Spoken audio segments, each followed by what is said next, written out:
We are excitedly celebrating the 2015 Garden City Garden Club Wonderful Gardens of the Year. And if you continue watching, you're going to learn a great deal about some gardening tips that might appeal to you, as well as just enjoying the lovely gardens that we've got to offer here in the great city of Garden City. So we congratulate in advance all of the participants in this year's Garden Walk, and we look forward to showcasing them just for you. So without further ado, here we go. Let's start the 2015 Garden City Garden Club Garden Walk.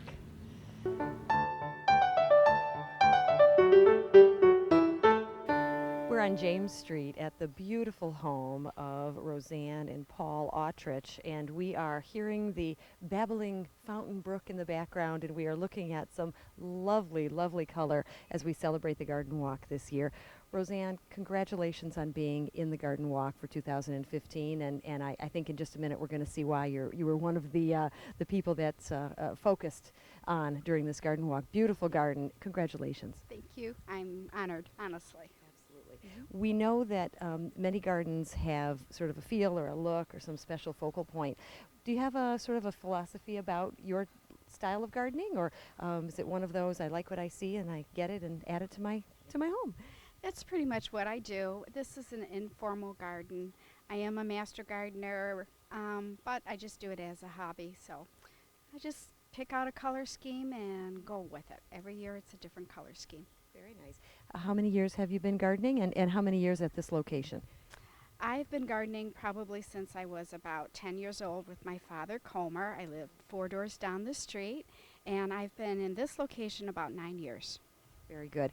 Just behind us, you have a beautiful front porch area, which is lovely.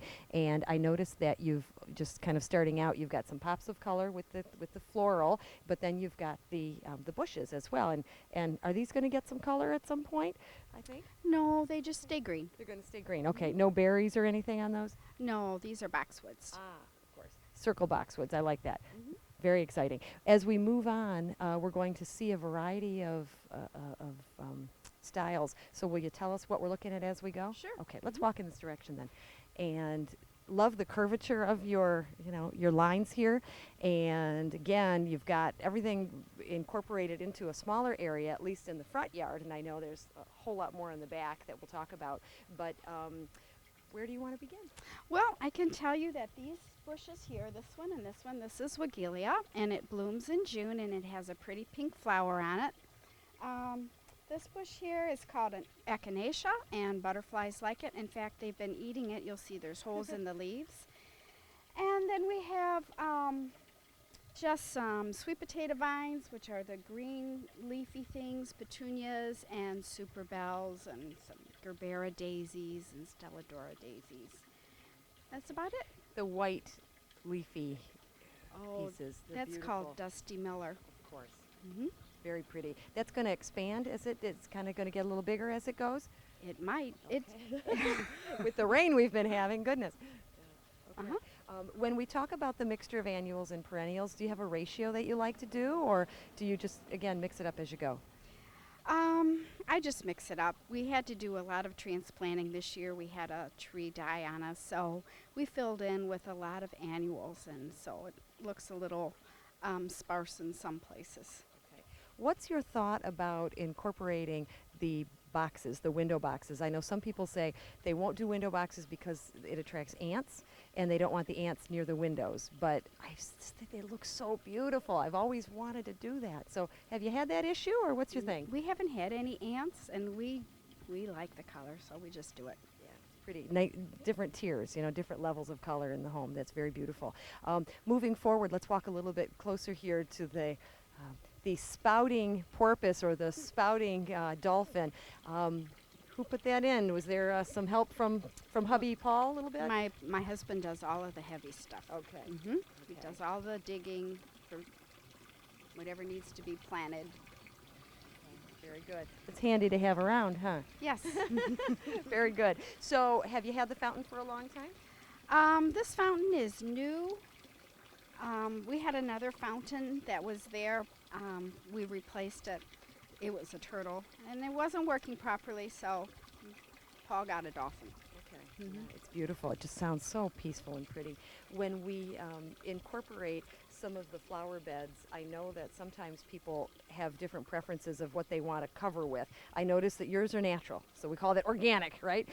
So you've got you got the dirt there. No need in terms of the weeding to do any type of a mulch or anything that you've noticed? You can do both with the mulch. A lot of people call mulch for wood chips. They interchange them. But if you have the wood chips down, that's when you get the ants. Oh, okay. So we don't put the wood chips down. Okay. And there's a lot of weeding involved, but we don't want the ants. Yeah, no, there you go. I don't blame you there. Your backyard is just filled with lovely vegetable plants, as well as some great pops of color with with some annuals, as we saw, and some perennials. What's your deal back there? It's like perfect. It looks so beautiful, and it encompasses the beautiful back room area that I understand is an add-on, but lovely, lovely addition to the home. So what's your thought about the backyard? It's half and half. We have half vegetables and half flowers. We like to grow our own tomatoes and cucumbers, and we just like those things to eat right off of the vine. So we've already had some lettuce and some sweet peas, and I have some summer squash coming, so that's why we do it. Okay, very nice. You have children and grandchildren that get to participate in any of this, at least the eating part, right? They like the eating part. They don't like to work. They don't like to work. Well, they're doing their own thing. What about irrigation? How much maintenance is involved? How much watering do you have to do? What's that whole work side of the garden? We have a drip irrigation system. We water Tuesdays, Thursdays, and Saturdays. The drip system, that's what it is. It drips for about an hour. There are some sprayer heads too, and they come on in different zones for about 20 minutes. But all of the baskets and the window boxes have to be watered every day by hand. Okay. We've certainly had some nice heat this summer, but we've also had some nice rain. I say this summer, it's just really beginning, isn't it? Right. Will you make any changes now that you've got your garden in place for the season, or do you just kind of stick with it? You make your decision on color schemes and so on, and then you kind of stick with it and just watch it change naturally?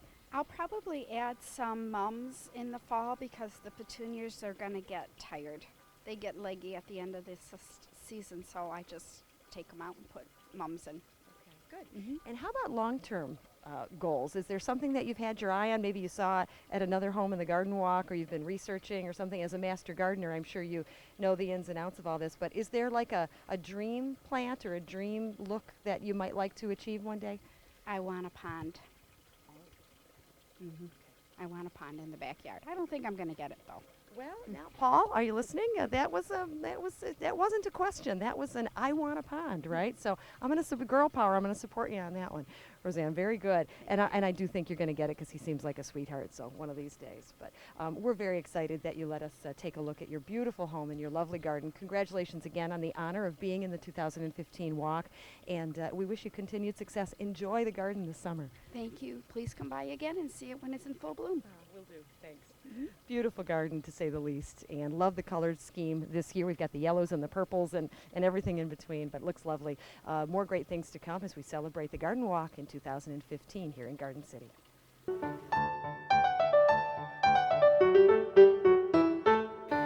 Welcome. We are at the corner of Chester and Moeller here in Garden City, and we are celebrating the garden of Ms. Leslie Wolf and her family, and we look forward to learning more about the garden that has some beautiful sounds coming from behind us, some beautiful color, and just, I think, a nice style all its own.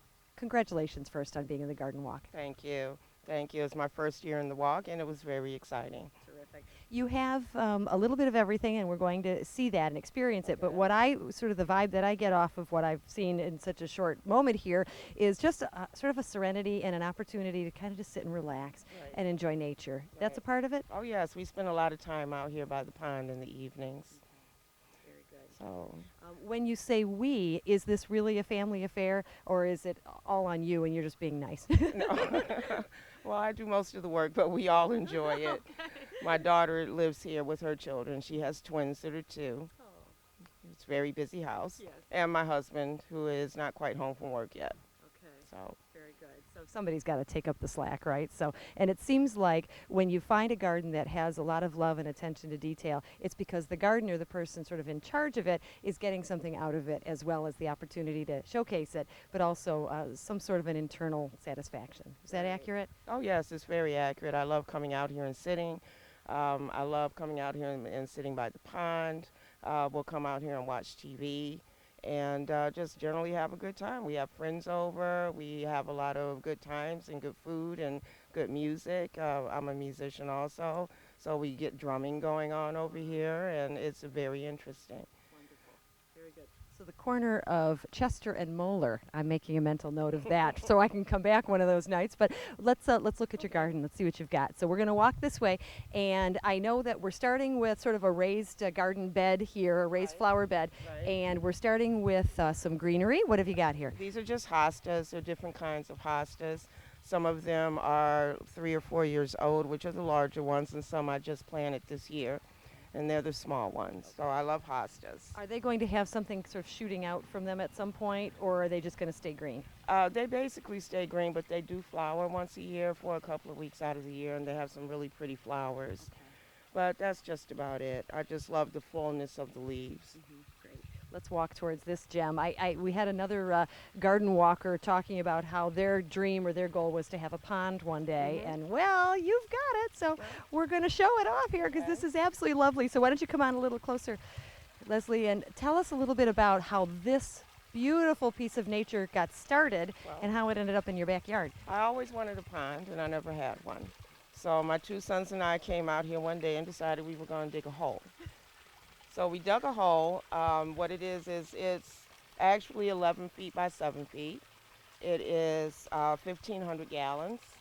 There are 4 koi in there right now, and it's a little difficult to see. The water is a little green, but it's supposed to be green. It helps to keep them cool and helps to keep them covered from birds that like to migrate and pluck the fish out of the pond. So I have a couple of water features in here. I have what is my version of an infinity bowl, which I made from some supplies from Home Depot. I have, there's fish right there coming up to eat. I have some floating water hyacinths in there also, which also help to filter the water and to help to keep it clean.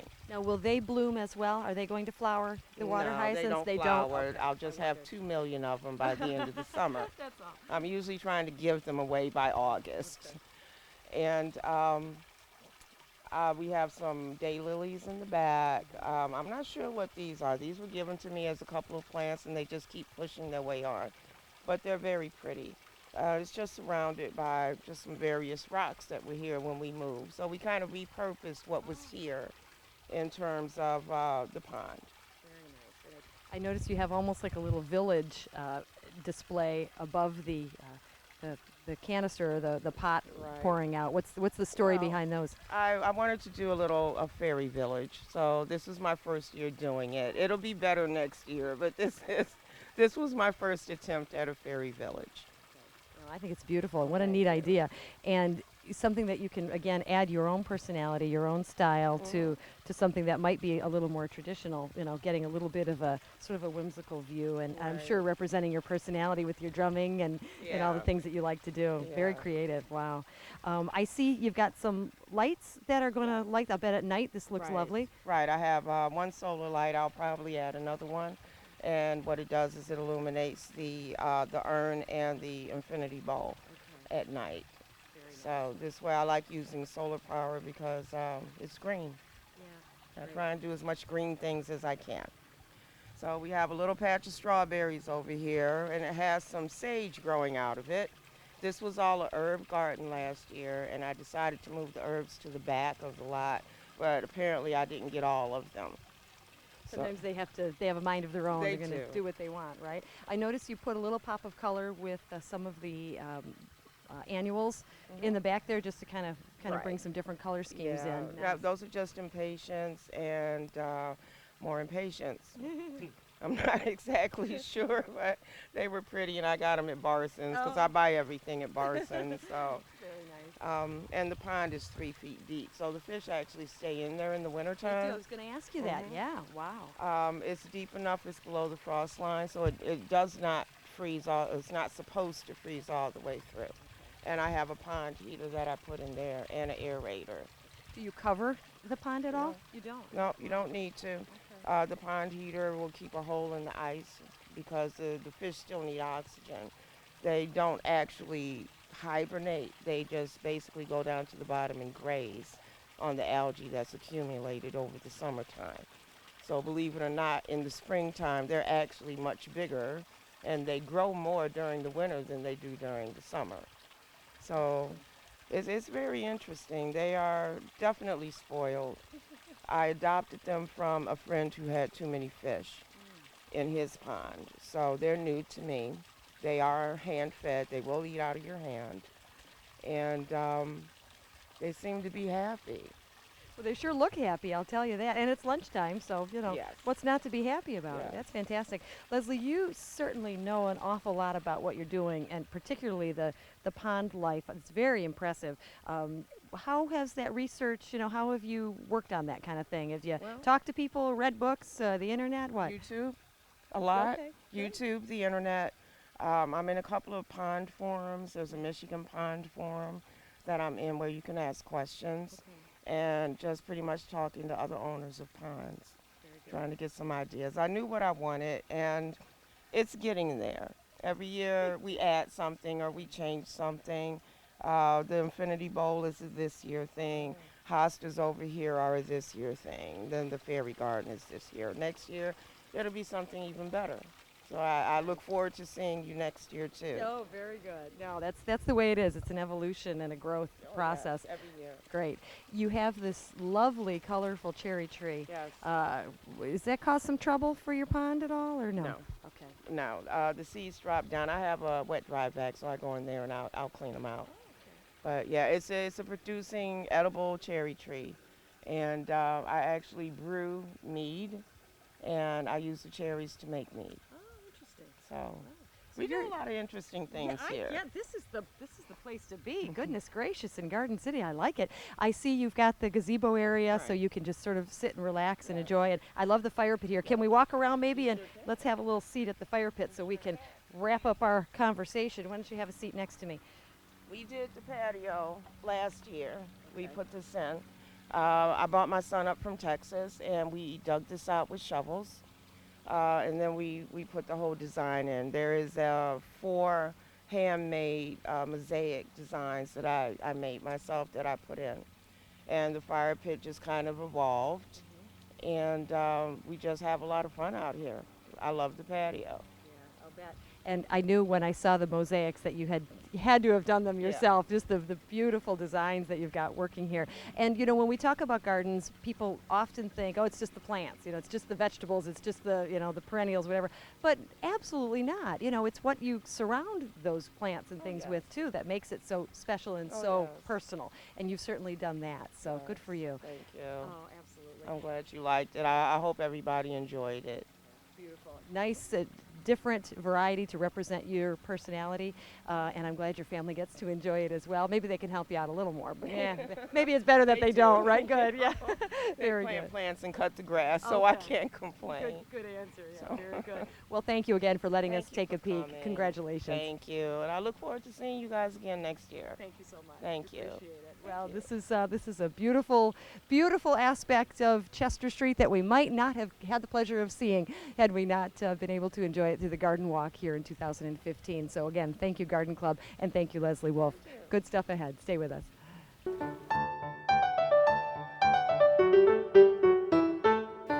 I'm joined with Dave Lysakowski of Dover Street as we celebrate the 2015 Garden City Garden Club Garden Walk, and we have just a gem of a hidden treasure back here, Dave, with your home. First of all, congratulations on being in this year's Garden Walk. What an honor. Thank you. I thought it was myself. Very Good. It's often nice when you do a lot of work, particularly in the backyard of sorts, and people can drive by and admire a front yard, but they don't often get to see what's hidden in the back. So this is a nice privilege for us as well. And I understand that you've got some really exciting things back here. So let's take a look, shall we? Okay. Okay. We're starting with the pond area that you have sort of in the front of the backyard, and just standing here talking with you for even a moment, it just feels so peaceful and serene. Granted, it's a beautiful day, which helps. But what is your inspiration for the pond, and how'd you get it going so lovely? Well, I always loved waterfalls. I went and seen a lot of waterfalls here in Michigan. And so it just slowly but surely took a couple years to get it exactly right. But, picking up stones here and there from the beaches. So I'm pretty proud of it. It runs real nice. And for someone that doesn't do this often, or that's never done a waterfall pond type thing before, you would recommend that it's pretty much a doable project? Yes, I do. But it takes, amount of time to actually get it right. So you've had it for a few years here in the yard? Yes. All right, very good. Well, we've got lots of other things to look at. I love the garden art. You have, it looks like you're blending some annuals as well as the perennials, as we'll see walking forward. But let's take a look over here, see what else we've got. You must be an entertainer. We've got a barbecue. We've got some patio furniture here. So you have friends over a lot, do you? I try to. Okay, very good. Why don't you come on over here, and we'll start at the front half and take a look. And maybe you can describe some of the things that you're working on or that you're evolving with in your garden here. Well, the garden part here is mainly my wife, so I don't really know what she planted, but she should have left me a list. It's a nice surprise. That's Karen, right? Karen Daly. So we're glad that Karen's a part of this as well. We want to make sure that it's an equal consideration here. But as I'm looking, I do see a lot of the perennials, a lot of things that will come up year after year, and that's awfully nice. Nice to see. And you also have, I see, a little bit of the natural wood mulch there as well in your garden bed, which is very neat. Separated by the wood border there. Specific reason for the mulch? Why'd you choose that? It holds moisture more, and kind of helps with the weeds. They still sprout through, but it's easier to pick them out. Okay, good. Well, let's keep walking, and I know that your favorite part is in the back corner, so as we continue to look at all the beautiful things you've got here, we'll sort of talk about the inspiration of what you call Narnia, right? That's what we're going to see in a minute. Exactly. Tell us about that. Well, I went to the Renaissance Festival, and they had a walkway that was surrounded by trees. And I wanted to build something that was serene, and I didn't want just a regular gazebo. So I started this about 13 years ago, and it's finally where it is right now.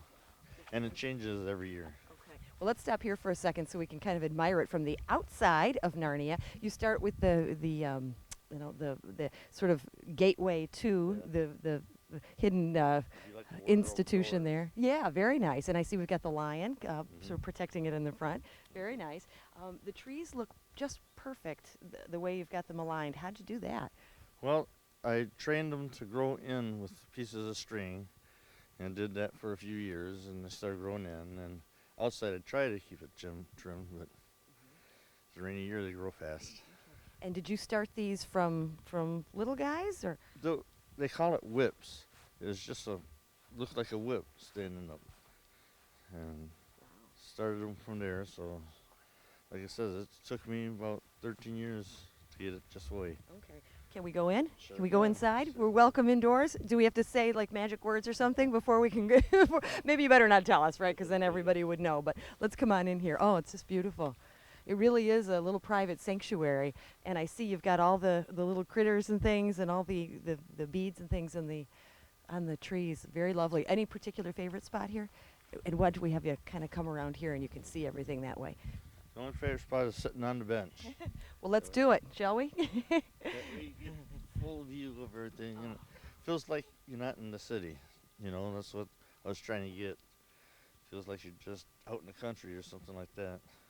Very nice, very nice. Very whimsical. I see you've got some garden gnomes, some garden fairies, the magic ball, crystal ball things, and lots of little sayings back here too. So very nice. How much time would you say you spend back here? Lately, only about a few hours in the evening. But before used to spend half the day, getting it organized and things like that. Because although it is very well landscaped and maintained, it still sort of has that look of very natural, Yeah. very sort of doing its own thing, and that's a nice balance to have. So it's not too pristine, but at the same time, it's very well kept. So good That's for why you. we don't have real grass growing in here, so it looks more like you're there in the country or wilderness. Well, I wish we could sit back here for a few hours, Dave, because this really is very peaceful, and there's a nice little breeze coming in, so it's a nice way to spend a morning. But we have to move on. But we're so thankful for you for showing us your garden and for being a part of this year's garden walk. Again, congratulations on the honor, and we look forward to seeing more great things from your garden. All right, appreciate you guys coming. Thank you. Our pleasure. And we do have more things on the way at the garden walk. Stay with us.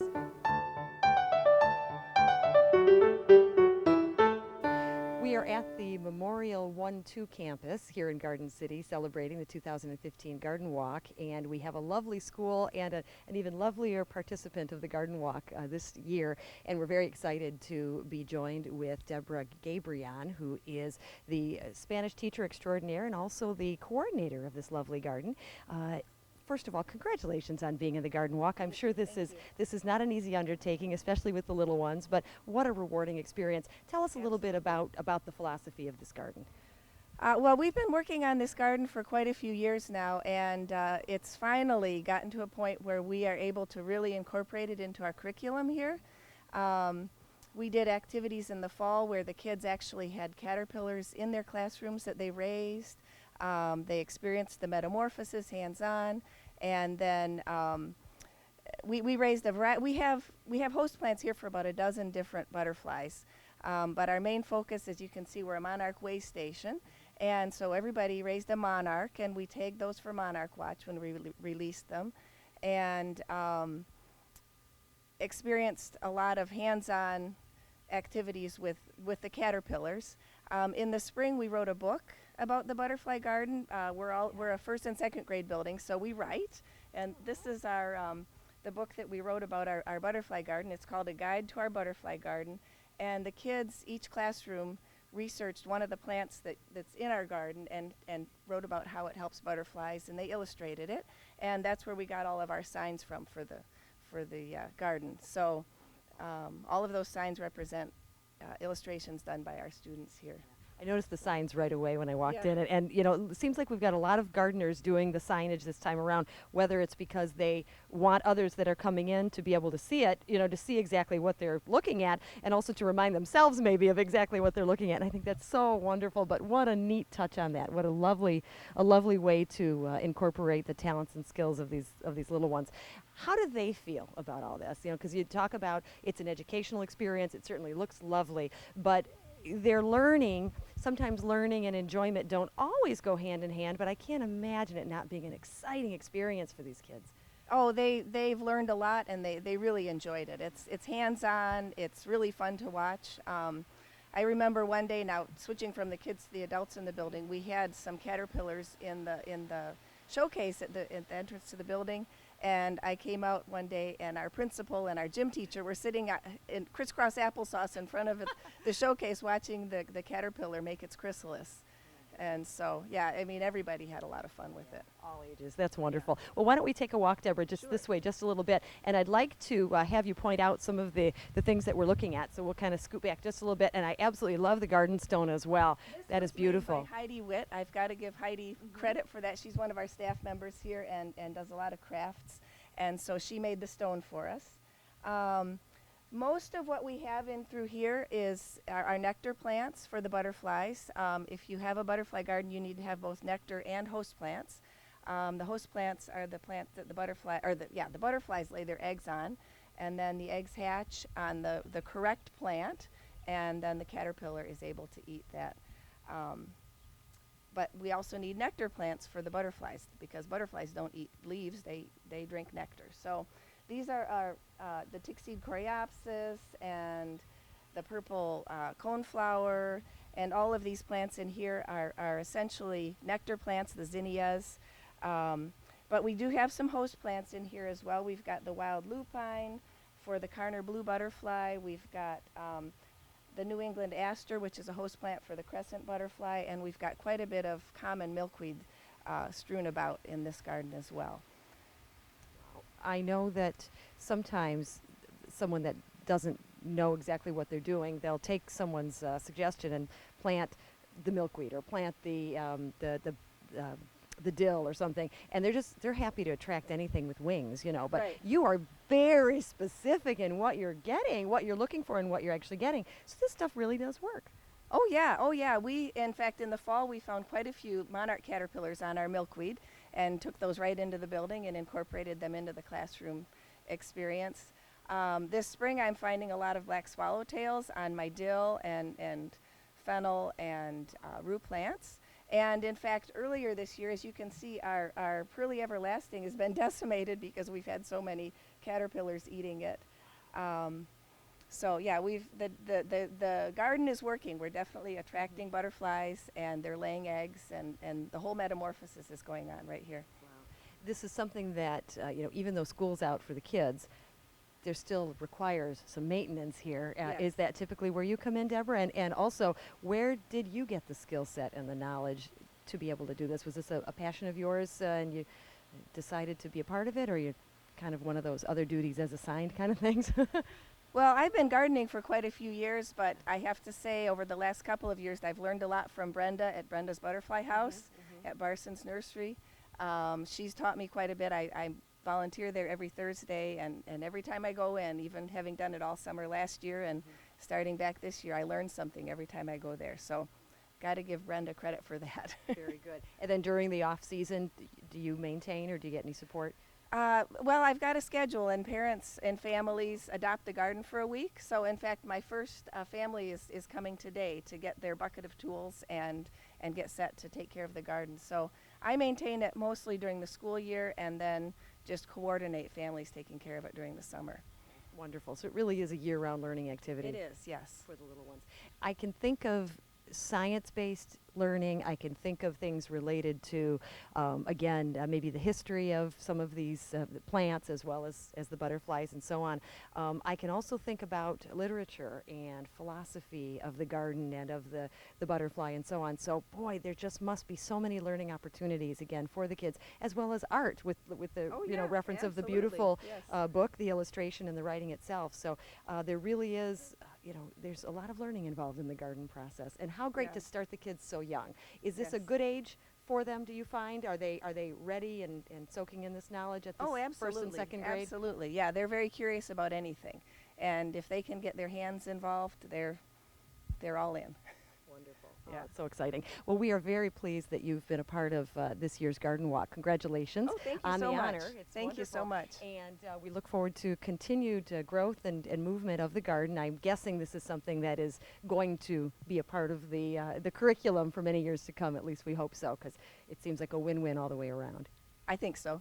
Very good. Yeah. I have to ask one final question, Deborah. How do you say butterfly in Spanish? Mariposa, la mariposa. there it is. Okay. Love it. Beautiful. So that's the other hat that you wear, right? It's the sombrero that you wear. No, I'm kidding. I don't know if it is, but that's great. Thank you so much for your time Oh, and you're your welcome. willingness to work with the pleasure. kids, and great success, continued success. It's a pleasure. Thank you. Thank you. We've got more great things to come. What a beautiful garden here at Memorial 1-2 campus, and what a pleasure to be able to view it today. Stay with us.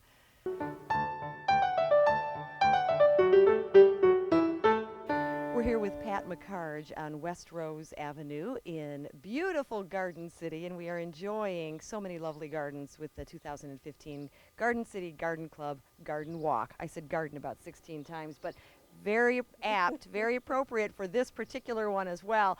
Pat, congratulations on being in the walk this year. We have seen just some tremendous things, and I know this is going to be right up to par with everything else, and some exceptional areas. Can't wait to see it. Congratulations. Well, thank you.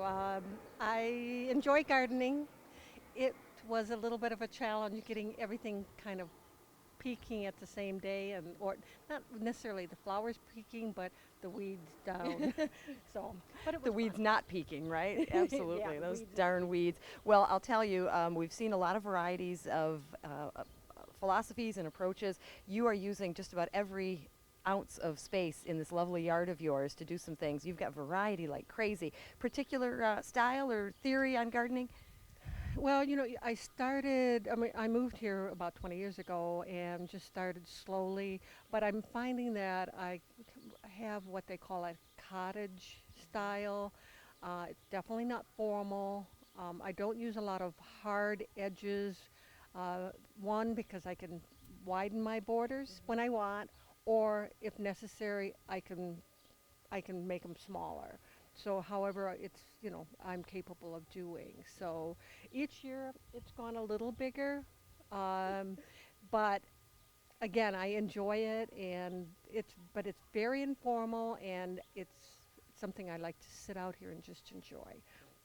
Very good. What a great way to describe your garden. And I've heard about the cottage style. It's sort of blending in with the landscape and so on. And this is certainly no exception. So we're starting right in the beginning here with your Xenia Birthing Center, which I absolutely think that's adorable. What's going on here? And are we allowed to show this on camera? Is this Yes, appropriate yes, for the G it- audience? Okay. all right. It is. Okay. Well, for the garden walk, you want everything to look just so, Sure. but this is where my spring bulbs are, the tulips and stuff, and of course they don't look real good at this time of year, but you can't really plant annuals on top of them until they're kind of died down. So I put my zinnias down. In a few weeks they'll be up and beautiful, but right now, They're just babies. so we just have to use our sense of humor, and that's what actually it was my sister's idea, so I thank her for that. So Okay, very cute. It really is very yeah, cute. and like I said, in a few weeks, the zinnias will be about 3 feet high, and I plant them for the butterflies. So a lot of things you'll see in my garden, it's for I like it, but I also plant for the butterflies.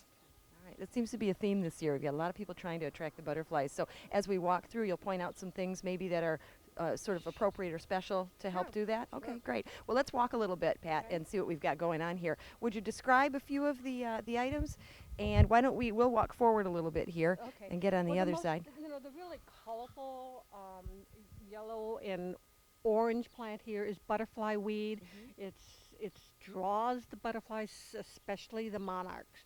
And behind, you'll see these like poker plants. It's called a red hot poker.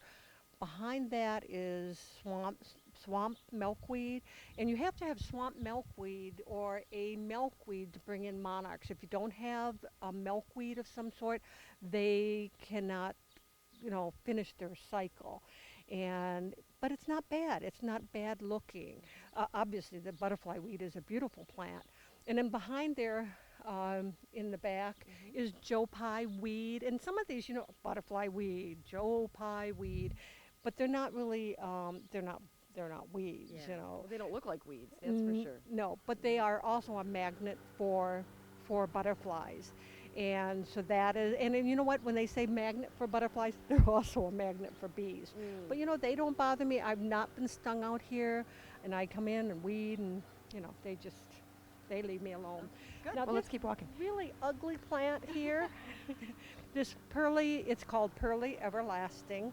And Brenda Dizniak from the Butterfly House at Barson's Greenhouse, she said to plant that because it's a magnet for one of the swallowtails. And it looks ugly because it is full of eggs and caterpillars that are growing and eating on there.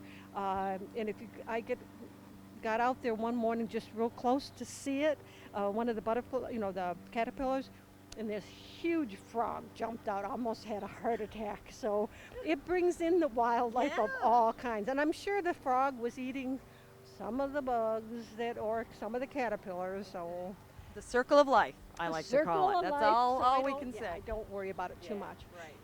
And one of the things I have here, this real pretty flower here, is lamb's ear, and people go, "Oh, well, that's not what looks like lamb's ear," but further down we'll see a different species of lamb's ear, and that's what I try to teach people that come in my yard. I'll say, be careful when you go to the store and you say, "Oh, I like lamb's ear." You have to know what species you want because they're totally different. Same name, different species. So And then Makes back sense. here, a butterfly bush. And that's not a native of Michigan, and I try to do a lot of natives, but it does draw in the butterflies, and it's a pretty plant. The purple flowered back there, those are allium, and you can get giant allium, small alliums, and they're a bulb. They come up in the spring and they turn brown, and you can see the seed head. Then you can paint them any color you want. So I painted them kind of a purplish pink, but I've seen them red, white, and blue. I've seen people gold, silver. So it's kind of neat, you know. It's like a little art project right in your garden. Yeah. Very Yeah. cool. Pat, this is a first for me, and of course it's coming from you because you are an original. Let's put it that way. Well, there's just so much color and so much variety. Let's take a walk through the back, and maybe you could describe some of the things in the front as we're walking through. So I'll let you go first. And again, you talk about the cottage style and the way you've just got the garden stones mixed right in. It's so nice. This is primrose, and again, people said, "Oh no, that's not primrose. I have another species up there." It's a species of primrose, a blanket flower, or and I can't think of the scientific name. I'm trying to remember scientific names, but you know what I.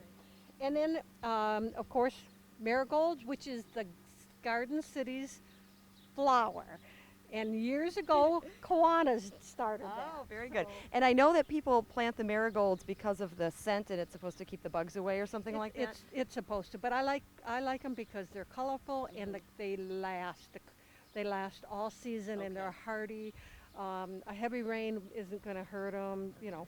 But this is another lamb's ear that's totally different.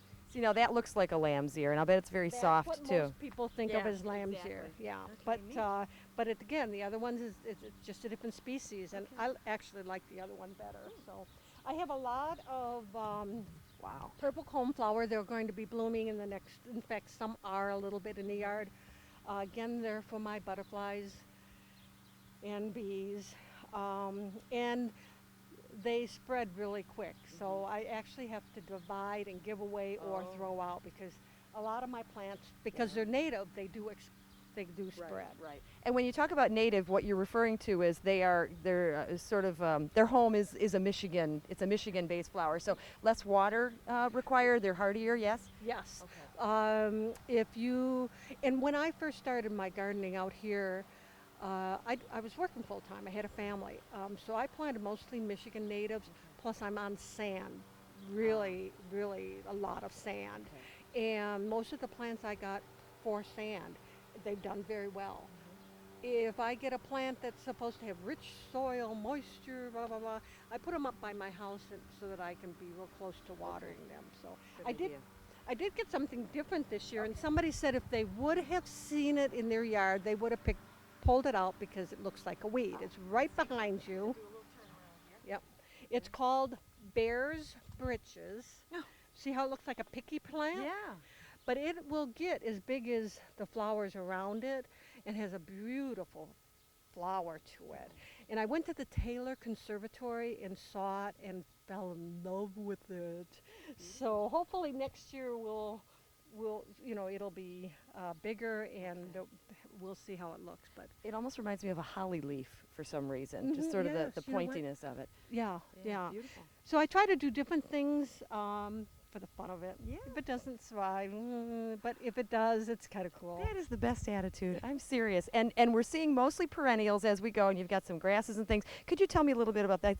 Pink's my color, is my favorite color, so I'm loving these little These little are bells. coral bells, Okay, I thought so. and my mother gave me some about that much of a clump, and I have been able to, divide them, and they're kind of through my yard. I've seen them. You can cut these and put them in flower arrangements, and they're kind of a nice, But they're again very easy to grow for people who just want some color. They're super easy to grow, and they come in all different colors. And you have to just be careful. Some are only in the shade, some are part sun, some are you can do in full sun. So They're very wispy. I like that. Sort of soft. Really and, nice. yeah, Great. I do like those, and they make it kind of a good backdrop. This is my serviceberry tree. It's a small. It won't get very big, but about a week about a week ago. It was full of berries, really tasty berries. But within one day that they became ripe, they were gone. The birds, they were gone. But I planted it for that reason, so I can't complain, you know.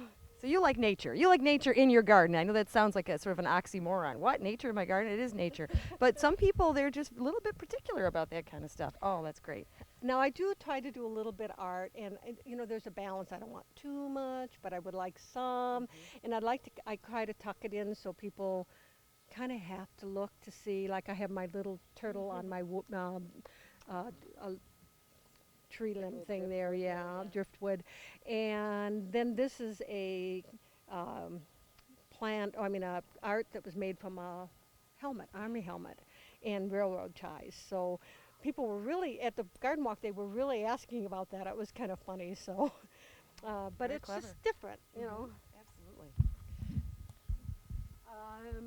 This is Russian sage, and if you, I'm going to let you,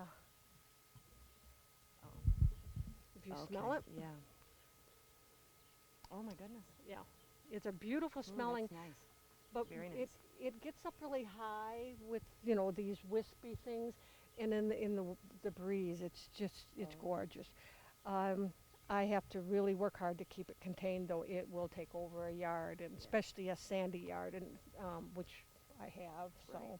No, you can see that. It looks like it wants to just go all over in every Yeah, direction. and So I cut quite a bit of it out, but it is such a pretty, especially in the later in the summer. It's just a pretty serene. I don't know if a plant can be serene, but why not? Absolutely. I think so. What's the purple? you know what? And I Agastafi, but it is, again, it's for the birds. It's a native plant. I mean, and it's for the butterflies. And but again, it's just some people would even think of it as a weed. I mean, it's just a native, you know, plant. Look at the color of the leaves, though. I just think Aren't it's they purple? spectacular. Yeah, beautiful. And I try to do, when I do plant, to do different colors: a dark green, light green, purplish green, blue green. And one of the best pieces of advice that I got in some of the classes that I've gone to is plant for the leaf color and texture, because the flowers in perennials only last a couple weeks. And so you don't have the flower, but you have that texture. And so that's what I've learned to do a little bit. Even though I have to admit, I just put what I like to see. You know, I like to see, and that doesn't die on me. Right. Well, it's your garden. You can do what you want. Yeah, I don't coddle. If I have to have something, I have to coddle real and just, you know, spray. And I don't have it. So, for the record, Pat McCarge is not a coddler, right? Can we go on record and Not say with my that? With everything else? I know you are with people in a good way. That's a wonderful thing. So, oh, certainly. Well, you have such lovely flowers for looking at and for attracting nature and wildlife and so on. But there's one area of your garden that you kind of don't want so much wildlife. Is that accurate? Because I see a fence here. Let's talk about these veggies. This is incredible. Okay. I've always liked just doing a little vegetable garden, and I don't even know why, because I don't store it, but I do give away to my neighbors that, you know, whenever they want it. But the last year I had planted peas and beans and lettuce and didn't get any because the rabbits were having so much fun. So I dug and the put the rabbit fence in, but you have to bury it a foot down because rabbits will dig. So that was probably a big project for me. But I like to have fun and try different things. Like I have pole beans, and you can see better than even during the garden walk. You can see the beans starting to go up the string and up the pole, and that will be completely covered. It'll be a pole bean TP. And I didn't plant on one side because you go inside to be able to pull the beans. So it's fun. The kids, especially the kids, like it, even though I don't have any little ones around anymore, but they enjoy that. This is new. This is a potato tower.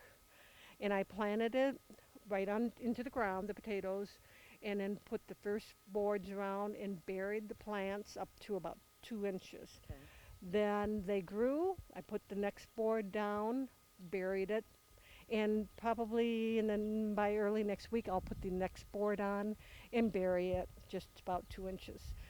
They said in September, late September, when the tops turn brown and the potatoes should be done, you take that apart and you're going to have potatoes from the top all the way down.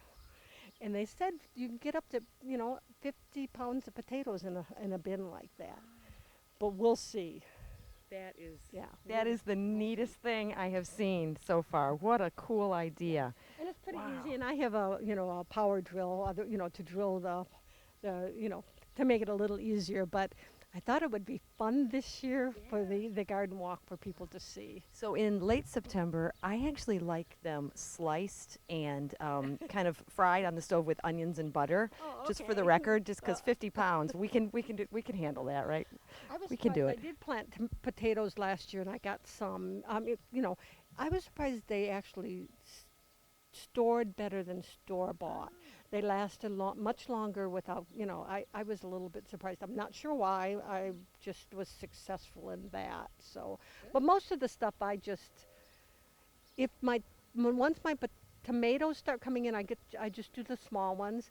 If they make it into the house.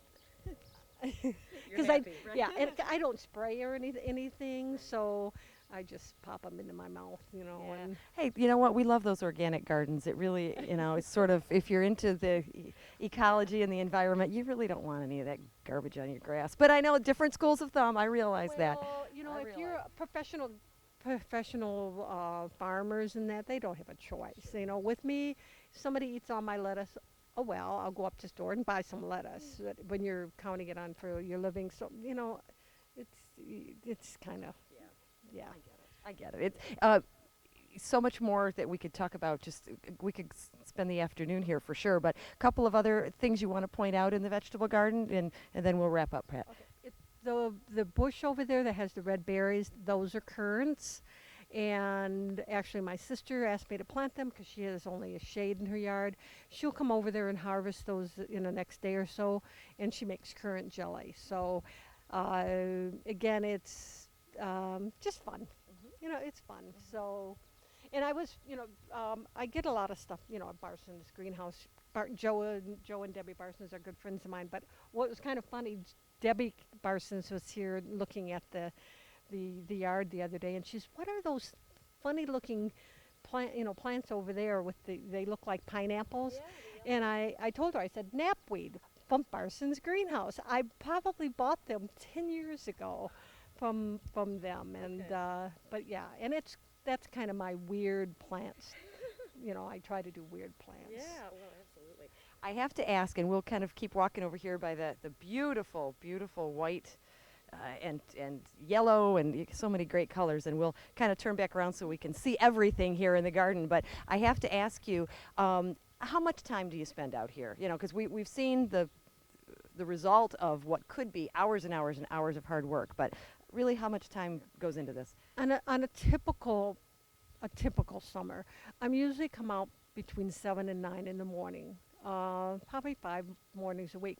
But again, it's beautiful that time. It's I mean, I like it. If you like something, it's not work. Sure. And then, of course, work isn't a bad word either. So, but I do put in at least 2 hours a day, just putzing around, and I enjoy that. But I'm early. I get out here really early. Before the heat or maybe the rain?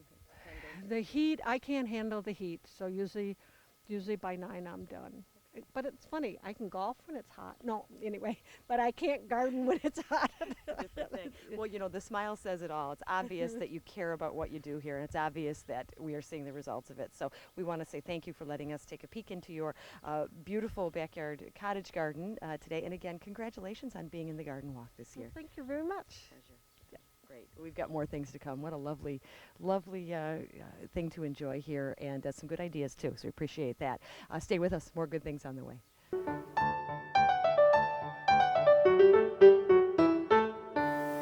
We're at the King residence on Henry Ruff here in Garden City, celebrating the 2015 annual Garden Club Garden Walk. And I'm here with Pam King, the gardener extraordinaire for this particular event. And welcome, first of all, Pam, congratulations on being in the Garden Walk. Thank you. I appreciate that very much. I enjoyed it. We are going to see just how much you enjoy this, and it's very obvious when we walk through the garden. Okay. So what I like about what you're doing here is not only does everything look beautiful, but it could potentially be very tasty as well. So multi-purpose that's garden. good. So I think we'll walk through and talk along the way, okay? Sounds All good. right, let's go this way. Alrighty. So a little bit of your philosophy of gardening. How long have you been doing this, and why?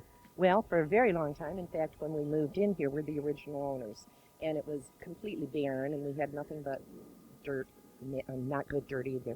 And so it really started there as far as trying to put something together, you know, arranging the front, getting things made, and it just evolved. And at one point I decided vegetables were quite needy in our family, and so we decided to expand as far as going from the flowers and the other items and the deck. We went on to vegetables, and we like it because it's wonderful for the kids and the grandkids, and they like coming out here and just pulling stuff off and eating it as it is, so it's really good. Yeah. So it's a learning experience, I think, Yes, for the it younger is. ones as well, Oh, yes. which is something that's always nice to do. You said you're the original owners. How many years have you been in this location? 42 years as of September 20th of this year. And we love it, and it's expanded a lot, but we do love being here. Let's take a look at some of these gardens. We will start. You've got the lovely deck as your fixture in the yard. It's the focal point, no doubt about it. And your property goes back very far, so you've got a lot to work with here, which is awfully nice. But your gardening philosophy seems to be, again, you want things that are purposeful and useful, but also very organized is what I'm seeing. So as we take a look, let's walk through and see. Because even though you might not think it's organized, boy, as a novice gardener, this looks very organized to me. So tell me a little bit about the philosophy of your planters here. Well, actually, what I do is create a space where I can get at least 4 or 5 things into the same spot and crunch them a little bit. And what that does, they come up just fine as long as they're individualized. Okay, they're not leaning on each other. They work very well. And I do put the marigolds around, and that's only to keep the bugs away. That has no purpose as far as looks or flowers in your garden. But it does help keep the bugs away. And we do have, with this forest in the back, we do have animals coming in. We have rabbits, which just love some of the food, and I will be putting cayenne pepper down after you leave so that I can get rid of them, and they will kind of deter from going into it once that happens. So we have to be careful with the animals that are coming in, but other than that, it's a wonderful way to do raised gardens. Raised gardens leave me the ability to walk around, be able to do things without bending over all the time. And now that I'm not 21 anymore, it's very important. So I find this a convenient way to do it and enjoy our vegetables and also enjoy just having them. And as they start growing, they're as beautiful as flowers. They really are. So 2 good tips there. We have the marigolds for the scent, I imagine, which keeps the bugs away, and then the cayenne pepper, which I'm sure doesn't hurt the animals, but makes them not want to sniff around, right? Well, they'll still try once in a while, but I mean, truly, it does help, but you have to get out and do it often enough because obviously, well, every time it rains, you want to refresh it, you know, so and that's what I do. So you've got some tomatoes here. Do you have particular styles that you go with, or a little I mix? do, but I like to experiment every year with a different one. Now, this is a different one. That's a unique one. It's very small, and it's a black tomato is what it's going to come up as. So you can see it's a small one. These other ones are big boys. I like big boys and early girl to start with, and I do have those in there. And then over around the side of the garage, I do have beefsteaks. So I have them just placed in different areas, but this is the big tomatoes are in here. And then we decided to do zucchini this year. We haven't done zucchini before, so we decided we'd do zucchini this year. It was a little add-on, so that's the zucchini. We're going to have plenty of it. So when I go to the council meetings, I can take bags of it with me. I'm going to have to get rid of it some way. Well, they'll appreciate that, I'm sure. And you know, I notice, and I've tried zucchini in the past, and my problem is I tend to overstuff my garden, and then everything works against each other, which is not smart. But you've got just a simple, sort of a little lump here, and that's going to do, it's going to do all sorts of good things, isn't it?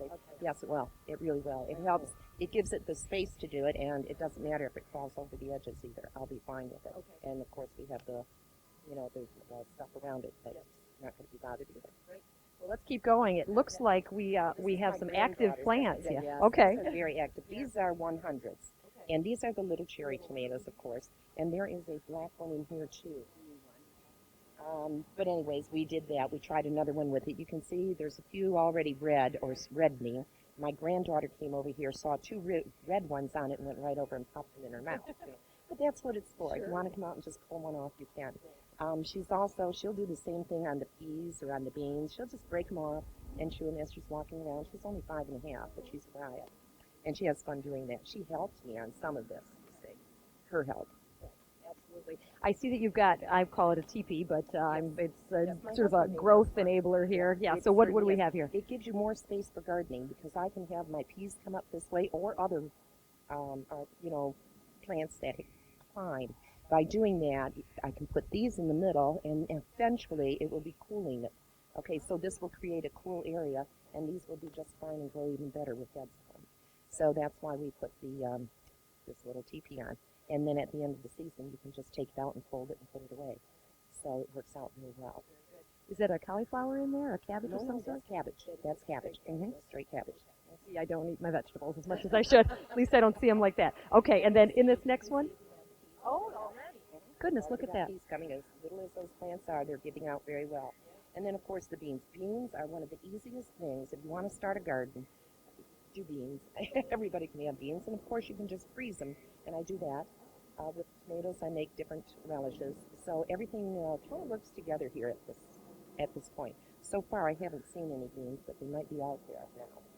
So they're doing well also. Great. I'm actually seeing a couple right in the top there. I see it. Yep. You can open a restaurant, I think, with what you got. Yeah, well, I'm good right now, but maybe after. Thank you. I notice one little constant here through all of these garden boxes. I see little black sticky uppy things with little red tops. What exactly do you have working there?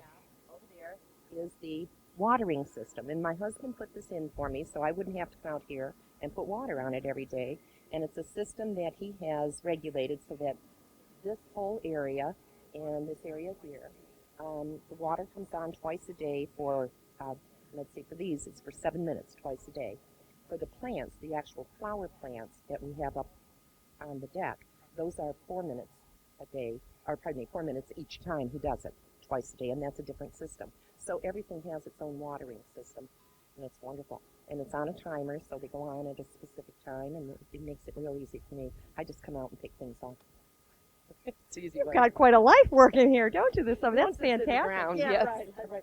Well, I think I like the idea of that, especially because of sort of the philosophy I know of the Garden Club, talking about trying to be sort of a holistic approach to gardening and conserving and recycling and reusing and so on. Probably the system that your husband put in is ultimately probably saving water versus overextending too much water because you've got it so sort of specific. Because it's only for, if you were to put a regular sprinkler out there, you would have to leave it on for a longer time. When it's direct on the plants like this, and you can open that one up and just even look at it if you'd like, it gets directly to it immediately, and that's all it does.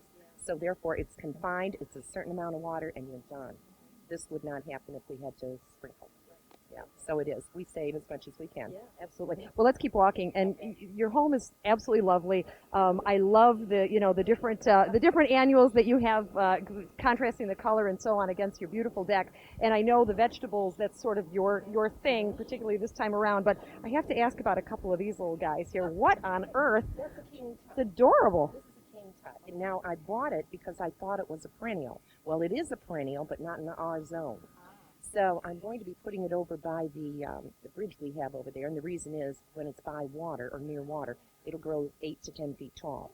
But then you have to plant it next year, and it'll come back. It'll do it again, but this one is getting ready to be planted. Well, let's keep walking. Let's look around. I'm sure you make good use of the deck. That's sort of your home away from home, right? We do. Yeah. Yes, we have the music out there. We have the umbrella out there, and we have the table out there. You don't need much more, so it's good. Yeah. Very nice. And as we look at some additional plant life here again, some of the flowers which are nicely contained in your pots, but you do have some natural stuff kind of tossed in there as well, some of the grasses and things. Tell us about those. Grasses are something I like. I don't like evergreens. They are too heavy for me. And so I got started on the grasses, and I just love the grasses. They're unique. They come back every year, and they're very easy to take care of. So this is something that's very simple to do. Anybody can do the grasses. Moving around the corner here, I love how you, again, incorporate color kind of everywhere you go, but you think you're done with the garden, and then it's like, oh my goodness, look over here. It's like we're crossing a bridge to the other section here. A little bit about the wood chips. How does that help the garden? Okay, you have to put, in order for your ground, or pardon me, the weeds to be kept down, you need 4 inches, 3 to 4 inches of mulch, and that's what it is. It's a mulch. Well, this mulch is with cream, okay, and with cream it helps deter all kinds of weeds. So we really, really like this, and we do it every year. It costs you a small fortune to do it, but it's worth every penny. It really is. Well, let's keep walking, and it looks like we have a little bit of a duplicate of what you've got going over there, but the more the merrier, I say. And you, again, it's my tomatoes. They're. I have yellow flowers, but I have nothing like this yet. What? Well, not this kind of dirt. Clearly, I'm using the plain old, dirt that I shouldn't be using. Yeah. What you want to do is you want to combine. The best thing you can do for a garden, or actually any planting area, would be to have something with mulch in it, like a topsoil and mulch, and you mix it, or to have peat also included. Peat helps retain the water and keeps everything growing, but the compost is what really brings everything out.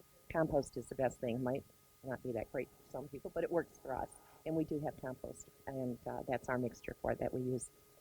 And since it disintegrates every year to a certain degree, you do have to repeat, and that's what we do. As we look at the sort of the finishing touches here of your garden, let me just ask a couple more questions because you really, really seem to know what you're talking about, and I think we can all appreciate the value in your wisdom here. How early do you start? I know it's weather dependent, but yeah, how did that go this time around? This year was rough because we had so much rain and so many problems. And the thing that we run into, we've got a cottonwood here, we've got maple there, and we've got all kinds of maple back here. So in order to get everything coordinated and not be inundated with whirlybirds and stickies and everything else, cotton, you have to kind of wait it out. And so really I'm a late planner in that sense. I did not get any of this in until it would have been like almost the last week of May. Yeah, so that makes a big difference too. Otherwise, normally at this time of year already, my plants would be higher than what they are right now, but it's because of the weather. And I just go with it, whatever it is, and work it out. So they'll still come up. Clearly, you're doing a lot of things right here. Final question, do you do any fertilizing maintenance as you go here, or once you're done, that's it? Yeah, I don't put fertilizer on mine. I'm more of a, I like natural, okay, and compost is very natural, and so I'd rather work with that.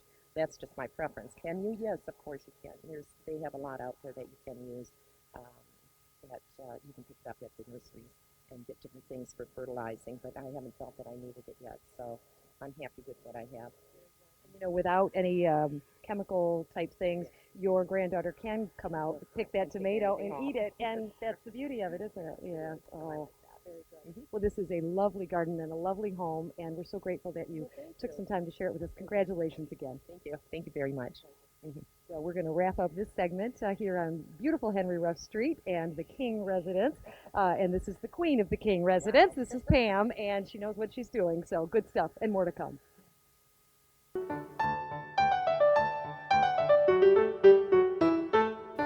Well, if there ever was a butterfly lady in Garden City, we might have her right here. We're on Elizabeth Street, and we're talking with Sue Orzel, and we're in her lovely backyard. Sue, congratulations first on being a part of the 2015 Garden City Garden Walk. We're so excited to learn more about you and your garden. But butterflies, those are your, that's it. That's you. Tell us about that. Why butterflies? Butterflies, a friend of mine told me a long time that butterflies signify new beginnings. And I retired in 2006, so I took the Master Gardener class. And that's where I met Stacy Carafotis. And then I met Brenda Zizik, who has the butterfly house on Merriman and Maplewood over by Barson's. And she had gotten me more involved in it. So one thing led to another. So I not only have butterfly plants here, but I've got herb plants also. So So we hope to see some butterflies today, right? We're going to see them no matter what, whether they're on paper or on your beautiful bench or living and enjoying your garden freely. But you have just such a variety of different plants here. So maybe we can just kind of walk through and take a peek, and you can tell us about what you've got. Maybe why don't we start over here, Sue? And again, I see you started with some herbs here. So why don't we stop here and talk a little bit about sort of what you've got, just starting off just to the side of your pretty fountain there. there's the zinnias. Of course, I've got to have some butterfly going around the. Yeah. And then you got I can't think of the name of it now. Well, it's awfully pretty and very leafy. Is everything that you've got going designed to attract butterflies? Yes. Okay. So it's not necessarily about, is it about the color? Is it about the scent? Is it about the shape of the flower, the leaves? How do you know what's in their little minds?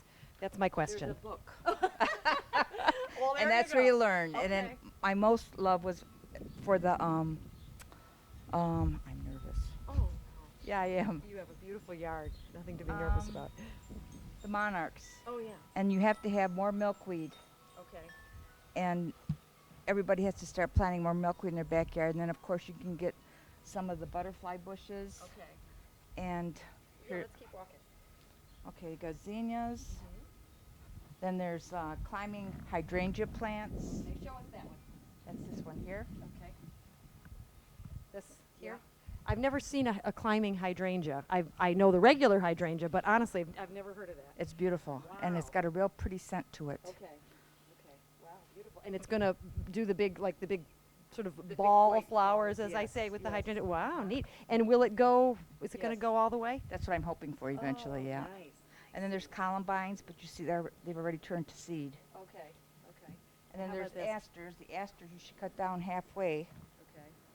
Bleeding hearts, that's what these are Oh, called. Bleeding hearts, and they're done. So I'm going to trim them down and put my pots here. Okay. So when you say they're done, they're going to come back every year, but you cut them, how low do you cut them down? Now, we want to give some good information to our viewers. I cut them all the way down practically, Do you? and then I put pots in their spot. Okay. And it's Then- okay to cut them in the warmer weather? Yes. Okay. Then there's a fuchsia plant, and that also attracts the hummingbirds. Okay. And there's black-eyed Susans in the back. There's hot lips, coral bells,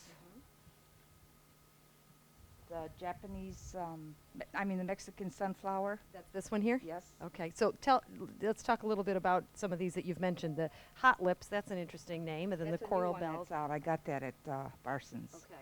And again, all designed to try to just continue to attract different varieties. Butterflies and the hummingbirds. And the hummingbirds. Yes. Okay. So And neat. then- I do see some butterflies flying around here. Very And cool. there's bee Okay. balm. And that also comes up. Mostly everything that's here, except for the zinnias and the cosmos. Okay. Those you have to replant every year. But you can take the seeds and plant them early in the spring. And of course you got to have milkweed, but that's over that way. Keep going. Okay, this is verbena, Okay. and that's a zinnia. It'll get taller. When it gets real hot, this backyard, because I have no shade, will turn into like a jungle.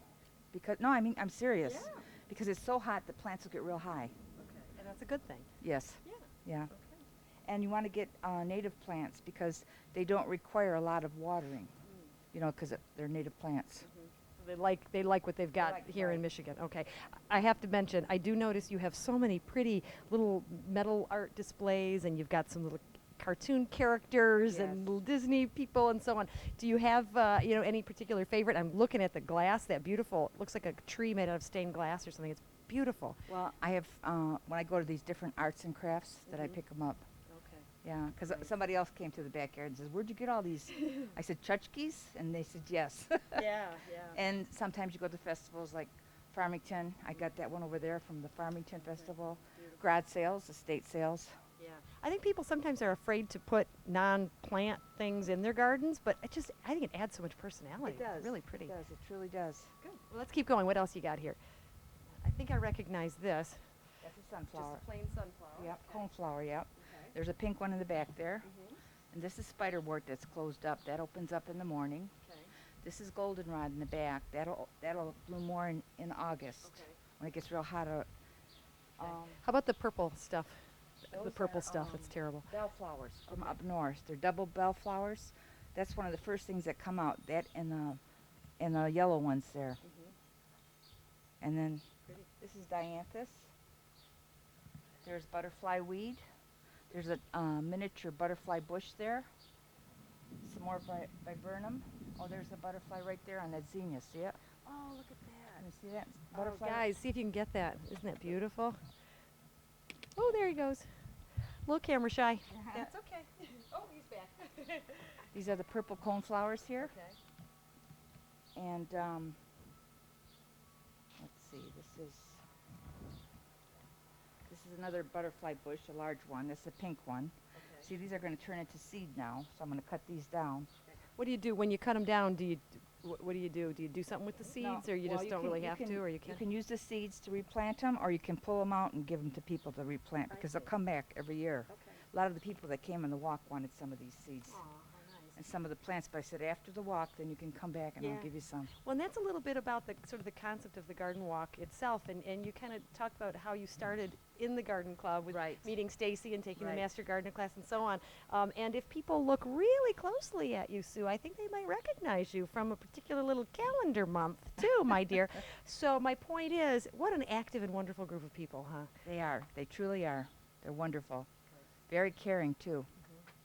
And it's about sharing, and so It I've, is. I've often seen at the garden walks, people will like snip something off and give it to you if you're Yes. admiring something, and like you with the seeds. How Uh-huh. wonderful is that? And I'm sure Betty Boop there doesn't mind either. So Right. let's keep going. What else do we have? Pretty yellow ones here. This is loosestrife. This is lantana. That's one of the host plants that they like to. After they come out of the chrysalis, they'll. Really? Yeah. Look at all the colors on that too. Oh my goodness, there's several different colors. They got the pink one and the white one, and that's where they lay their eggs on the. But I haven't seen any of the monarchs yet. Is that This is all probably milkweed here. that's the most popular for the monarchs? Is the milkweed? Because that's Yes. the one I always hear about Yes, when we talk about yes. it. Okay.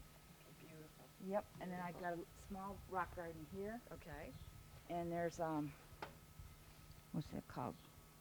Humphrey back there, Ah. and dill. Yep. Okay. I notice here you have a nice stone, Advanced Master Gardener, Michigan State University Extension volunteer. Tell us a little bit about that. Well, that's a class that you take, and I think was about 6 months. Okay. And you go once a week for your class, and then there's an open book test that you take at the end. And then you have to have so many educational hours and so many volunteer hours in order to classify as a master gardener. And then for an advanced master gardener, you need more hours too. But right offhand, I don't remember how many hours it was. Okay. Still though, you know an awful lot about this stuff then, don't you? You're Yeah. just being a little bit, what's the word?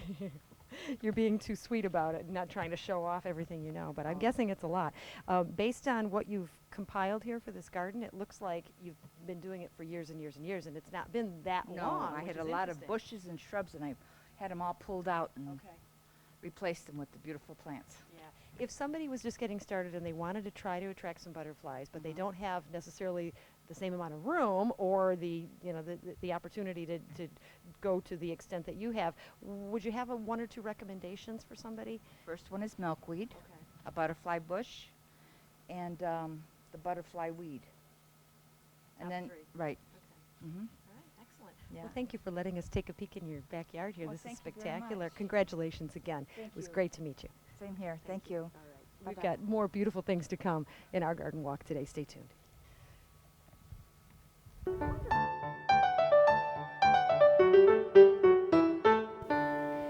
Welcome to paradise is what the sign says, and boy, it could not be any closer to the truth. We are on Dawson Street celebrating the 2015 Garden City Garden Club Garden Walk, and what a beautiful addition to the walk this year. I'm joined with Jennifer Shadowrow and her husband Clay, who's sort of going to stay out of the picture today, but he's very much in the picture, I'm sure, for a lot of this, but we're going to let him have the time off here for a little while. Jennifer, come on over. First of all, congratulations on being in this year's garden walk. Thank you.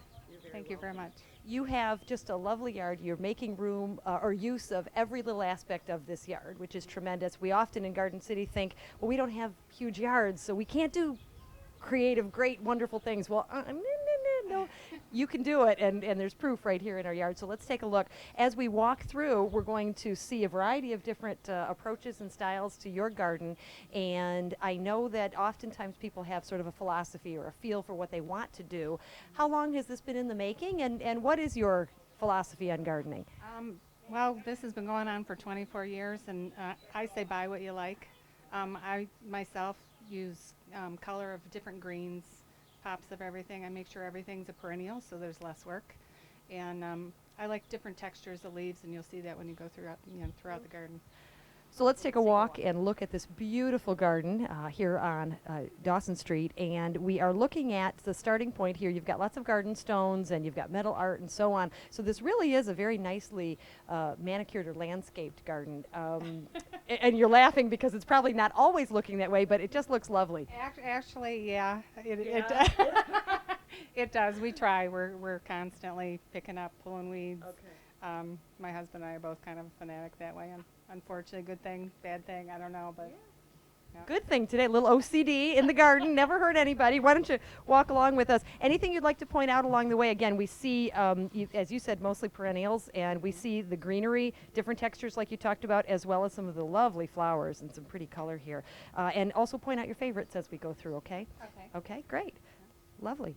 And we, of course, can't miss the lovely seating areas and the beautiful pool, which is a lovely blue right now. But we're going to walk back this way, Jennifer, and if you'll come with me, we'll take a look and see what we've got here. You use the hot tub every once in a while, do you? Yeah, definitely on the cooler nights because it's a little warm. When the weather gets up a little bit, it's kind of too hot, but yeah, we do use it. I have to stop you here, and I know this is Garden City, Michigan, but I'm seeing a palm tree and kind of freaking out a little bit. What's the deal with this, and how do you do it? Well, this is just buried in the pot itself. In the wintertime, you do have to pull it out and store it. But reason we've got it, we really love to go to Mexico.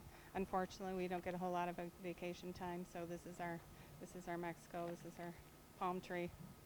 This whole yard is your vacation. I mean, honestly, when you look at it, if you can see the scope of it, it really is like this is like a sort of a villa and a whole retreat facility. It's like an all-inclusive back here. This is tremendous. So you bring this out and in, roughly when do you do that? Well, as soon as it starts getting real cold, we're going to have to find some storage for it, put it in some kind of greenhouse. A friend of ours owns a car dealership. He said I could bring it in there, put it in there. So we just have to, go up there and maintain it. But yeah, that's going to probably be at home this year. Yeah, that's very clever. And again, moving through, we see lots of different tiki statues and metal art, as I mentioned, and some really pretty color. As we work through we're dealing with the pool. We're also dealing with trying to water a lot of these, but many of them are native plants, right? So they maybe don't require as much water as like an annual would. Is that accurate? Yeah. They just a lot of times over here on this end, it's just what the rain gives us. We do, if you see them kind of faltering a little bit, we add a little bit extra water, but no, these pretty much maintain themselves. A lot of people think I do a lot of work all year round. Fall time, I cut them down. Springtime, as soon as they start popping up, here it comes, and it's exciting that way. But yeah, they really don't take a whole lot of maintenance except for trimming back the dead flowers and that kind of stuff. The age-old question of how much to cut down in the fall. Do you have a philosophy on that? I mean, do you go all the way to the ground, or does it depend on what you're using? All the way to the ground. I use an old bread knife and just get as close as I can, try and bury up the roots a little bit. So, and it helps in the spring because the heat from the rocks that I have in here help germinate it, and my plants are always a lot bigger than everybody else's that don't have the rocks, don't have the warmth of them. So I think it helps. Very good. Some people prefer the mulch. Some people prefer the rocks. Some people don't use anything at all, or maybe some ground covering, some green ground covering. This seems to work for you because it really is sort of the focal point of all of your garden beds. How long have you been using the rocks? From the very start, or did you switch over from something else? We had some mulch in some places. Unfortunately, mulch brings ants. So as soon as we found that, those came out very quickly because they, cleaning out the, once you cut the grass goes into them. It's hard to maintain with the rocks. You can go blowing through them and the rocks will stay, but your debris will fly out of them. So. And nice different colors too. I think that looks pretty, and I'm sure as they get wet and then different times of season, they actually look a little different based on the sunlight. You talked about texture. As we're looking around at the bed on the back wall here, we're seeing not only again a variety of greenery, but also you're looking at just some really beautiful flowering pieces. And I know you said it's sort of, you like it and you get it, so it's not so much about what the name is, Right. but I do like the variety very, very much. I see some staples here. I see some of the lilies and the daffodils and things, but also some of the really unusual green color in some of the bushes, the foliage. So have you added anything new very recently, or has this been sort of a maturing garden for a while? It's been maturing for a while. If I shop at different times of the year. I try and get stuff that's, going out of bloom. That I always have some kind of pop color. So I shop a couple times a summer. Really, I just buy what I love, and usually I find a place for it. Whether I know the place at the time, I just bring it home and kind of jam it in there. So. Place for everything back here. This is great. We have a beautiful weeping tree here, and then as we go around again, more familiar plants. We can kind of keep walking. And what I'd like to do is actually step through this way, if we can, because we talk about gardens, and certainly gardens are a spectacular focal point. But if you get a little tired of looking at the garden once in a while, right, Jennifer? You want to cook a T-bone on the grill and come here and maybe sit down and watch a little something. You have this amazing accent area to your garden, and so although this is a garden walk and not a an outdoor entertainment venue walk, we gotta show this. You have worked this in, and it's just flawlessly a part of your outdoor landscaping here. What's this all about? Well, we like to watch Tiger games, and they're on in the summer, and we don't necessarily like to be in the house. So my husband was trying to figure out a way that we could kind of work it into the backyard. This TV actually spins in and out, so it's a TV on the inside of the garage and on the outside of the garage. And we had the overhang done. We just kind of tweaked it ourselves, and this is what we ended up with. We love it. Tremendous. And on the other side of the garage wall, I know inside of the garage there's some little treasures in there. That's for another show entirely. So that's the Man Cave show that, Dan, we're going to be starting that this year, just so you know. But it's just neat to see that you can bring some of the indoors outside and some of the outdoors inside, just to keep this whole thing going. Mind if we just sit down and watch a little? Oh, look, GCTV is on. What a coincidence. So let's just watch a little as we go. But we do want to say a special thank you for being in the Garden Walk this year, and congratulations. I hope that this will encourage other people watching to try different things and see, just what they can do to their yard. There really are no excuses. You've done some amazing things here, and I'll bet you've enjoyed it these 24 years. Oh, absolutely. Yeah, I would tell anybody, if there's something that you have an idea, just go with it. Don't have to be what everybody else has. And, if you like the color of it and you think you can keep it alive, plant it. Yeah. I like her philosophy. It's a good one. Low maintenance and look at the results. Fantastic. Well, thank you again, and we look forward to many great things to continue in our Garden Walk 2015. Stay with us.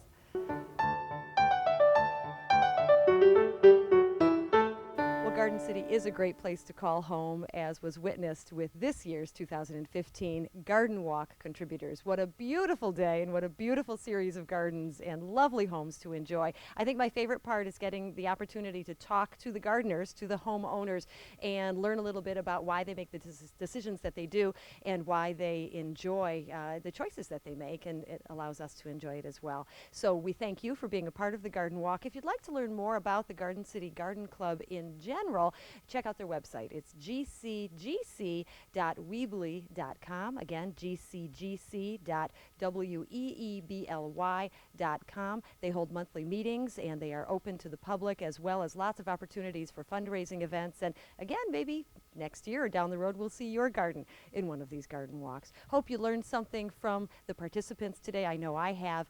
Most importantly, I have learned that gardening is a good thing, and certainly something that we all should at least try to consider. We live in a city called Garden City after all. So have a wonderful day, and again, good gardening, Garden City.